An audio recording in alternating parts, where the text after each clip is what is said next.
दोस्तों, आज के इस वीडियो में हम 2022 में जो आपका डबल ई पेपर हुआ है इंग्लिश का, उसका कंप्लीट सॉल्यूशन देखेंगे।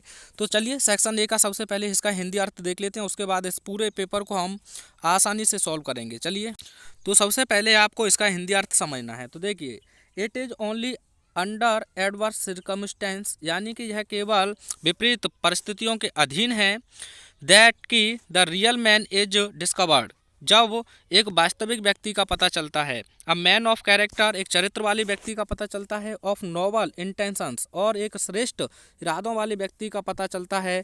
Of strong and sturdy physique, और एक मजबूत और दृढ़ फिजिक शरीर वाले व्यक्ति का पता चलता है। And virtues of selfless service, और निस्वार्थ सेवा करने वाले गुणों का पता चलता है। टू अदर्स, दूसरे लोगों के लिए।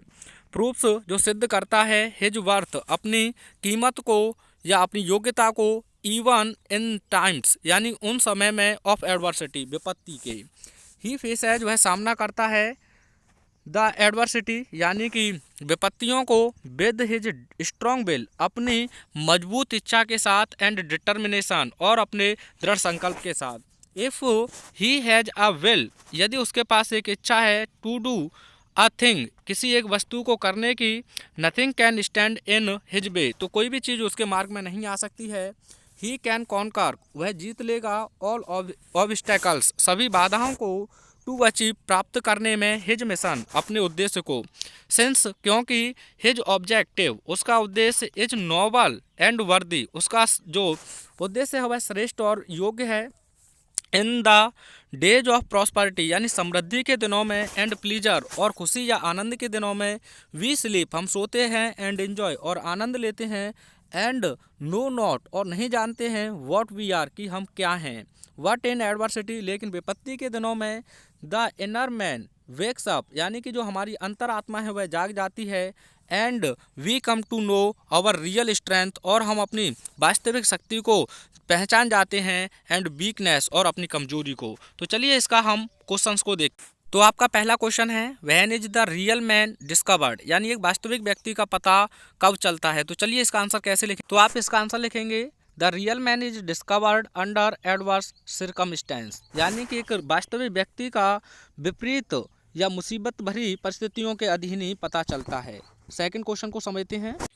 सेकंड क्वेश्चन है, what kind of a person proves his worth even in adversity, यानी कि किस प्रकार का व्यक्ति विपत्ति के दिनों में भी अपनी योग्यता को साबित करता है। तो चलिए इसका आंसर देखते हैं। तो आप इसका आंसर लिखेंगे, a man of character, of noble intentions, of strong and study physique, and virtue of selfless service to others proves his worth even in adversity. चलिए थर्ड क्वेश्चन को भी देखते हैं। थर्ड क्वेश्चन है, who can conquer his mission, यानी कि अपने mission को कौन जीत सकता है। तो चलिए, आपके पैराग्राफ में दिया था, a man of strong will power, comma noble and worthy objective can conquer his mission. अगला क्वेश्चन देखते हैं। अगला क्वेश्चन है, explain in your own words the underlined portion in the passage, जो दिया है the inner man wakes up, इसका आपको क्या करना है, अपने शब्दों में एक्सप्लेनेशन। आप एक्सप्लेनेशन करेंगे, the underlined portion in the passage means that when the time is adverse our conscience wakes up and we come to know our real strength and weakness. उसके बाद आगे के क्वेश्चंस को समझ। अब जो ई क्वेश्चन है यह बुकैब से पूछा गया है, तो यहाँ कह रहा है कि आपको अपोजिट वर्ड बताना है सेल्फिश का। तो सेल्फिश माने आप जानते हैं स्वार्थी होता है, तो इसमें लेस लगाना। तो आप आंसर लिखेंगे, the word selfless is opposite of selfish, यानी कि निस्वार्थ स्वार्थी का विलोम होता है। उसके बाद आपसे वहाँ एडवर्सिटी का सिनोनिम्स पूछा है, तो माइजरी, मिसफॉर्चून, बैड लक, कालमिटी, ये देख सकते हैं। उसके बाद ऑब्स्टेकल, इसका आपको सिनोनिम्स बताना है, तो प्रॉब्लम्स या हर्डल्स लिख सकते हैं। आइए सेक्शन बी को भी समझते हैं।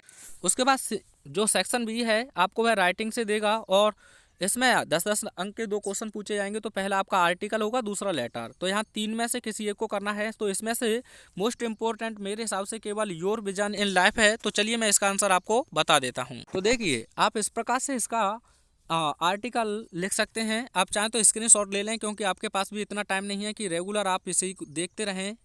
तो इस प्रकार से आप इसके लिए एक आर्टिकल को तैयार कर सकते हैं। उसके बाद आगे देखते हैं। तो देखिए यहाँ आपसे लेटर पूछा है, तो आपका पहला लेटर है write a letter to the editor of a national daily showing your concern over high rise in water tax, और दूसरा है प्रिंसिपल के लिए फ्री स्टूडेंटशिप। तो दोनों को बहुत अच्छे से मैं समझा देता हूँ। देखिए इस प्रकार से आपको लिखना होगा कि गंगा विहार कॉलोनी, खीरागढ़, आगरा, और 17 फरवरी और 2023। उसके बाद एडिटर का वो लिख देंगे टू द एडिटर, यहाँ एडिटर नीचे होना चाहिए था, उसी लाइन में रह गया है। नेशनल डेली उसने दिया था न्यू दिल्ली। सब्जेक्ट आप डालेंगे the high rise in water tax जो वहाँ दिया था। उसके बाद सैल्यूटेशन डियर सर या मैम। उसके बाद यह इस प्रकार से आपको ध्यान रखना है, कोई भी लेटर रखें यहाँ तक आपका सेम होना चाहिए। उसके बाद टू द फैक्ट को भी जोड़ेंगे, यहाँ आपको सब्जेक्ट अपना चिपका देना है। उसके बाद ये लास्ट वाली लाइनें आपको एज इट इज याद करनी है, बीच में ही बस थोड़ा बहुत चेंजिंग करना है और आपका आंसर बिल्कुल सटीक हो जाएगा। उसके बाद प्रिंसिपल का लिए लिख रहे हैं, तो ये देखिए काफ़ी ज़बरदस्त तरीके से मैंने लिखा हुआ है, आप स्क्रीनशॉट ले लें और तैयार कर लें, क्योंकि इतना टाइम आपके पास है नहीं। आगे दीजिए। उसके बाद आपको ग्रामर सेक्शन सी देखने को मिलेगा, तो चलिए इसके आंसर हम आपको बता देते हैं। पहला क्वेश्चन है the country ruled by a king, तो उसे हम कहते हैं मोनार्की, यह ऑप्शन आपका सही होगा। डेमोक्रेसी क्या होता है? The people of government by the people and for the people, तो इसीलिए हम डेमोक्रेसी कहते हैं। मैट्रियार्की जो मातृ संता होती है, ओलार्की, तो इसे हम कहते हैं a government of few people. अगला क्वेश्चन है एट अ स्ट्रेच, 2020 में भी यह पूछा गया था, इसका मतलब होता है लगातार या निरंतर रूप से, तो कॉन्टिन्यूसली या विदाउट स्टॉपिंग। रैपिडली माने होता है या वेरी रैपिडली या rapidly, leaps and bounds, by leaps and bounds. अगला आपसे सिनोनिम्स पूछा है लॉडेबल, लॉडेबल माने होता है प्रशंसनीय, तो ऑप्शन नंबर आपका फर्स्ट ही सही होगा, प्रेज वर्दी। एबल और डिसेबल एक दूसरे के एंटोनियम्स हो जाएंगे। और उसके बाद है लिएबल, इसका मतलब होता है जिम्मेदार होना। One should not abuse his father, इस सेंटेंस में किस में गलती है? शुड में गलती है, हिज में या नॉट में या वन में? तो यहाँ जो गलती है हिज में गलती है, क्योंकि वन के अकॉर्डिंग पजेसिव एडजेक्टिव आपका वंस होगा। इनसे छोड़कर समबडी, एनीबडी, एवरीबॉडी, उनके साथ आप हिज का ही यूज करेंगे, लेकिन इस इंडेफिनिट के साथ वंस का यूज होता है।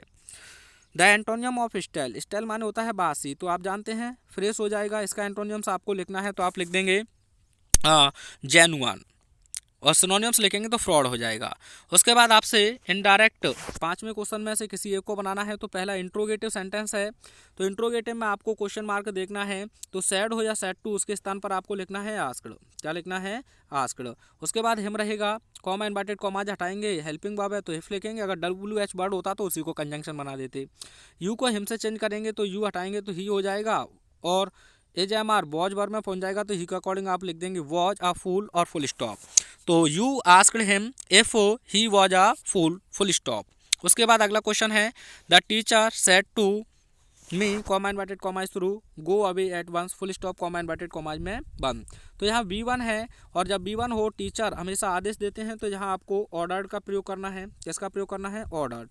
उसके बाद मी, कॉमा इन्वर्टेड कॉमा की जगह पर to go away at once. The teacher ordered me to go away at once. अगर यहाँ डू नॉट होता तो आप फॉरवर्ड लिख देते सेड टू के जगह पर, और प्लीज या काइंडली होता तो आप लिख देते रिक्वेस्टेड, और प्लीज और काइंडली को हटा देते। उसके बाद अगला क्वेश्चन आपको किसी एक को निर्देश के अनुसार चेंज करना है, तो पहला है Sheela must to work hard to succeed, Sheela को सफल होने के लिए अवश्य ही कठिन परिश्रम करना चाहिए। तो कंपाउंड सेंटेंस आप कैसे कहेंगे?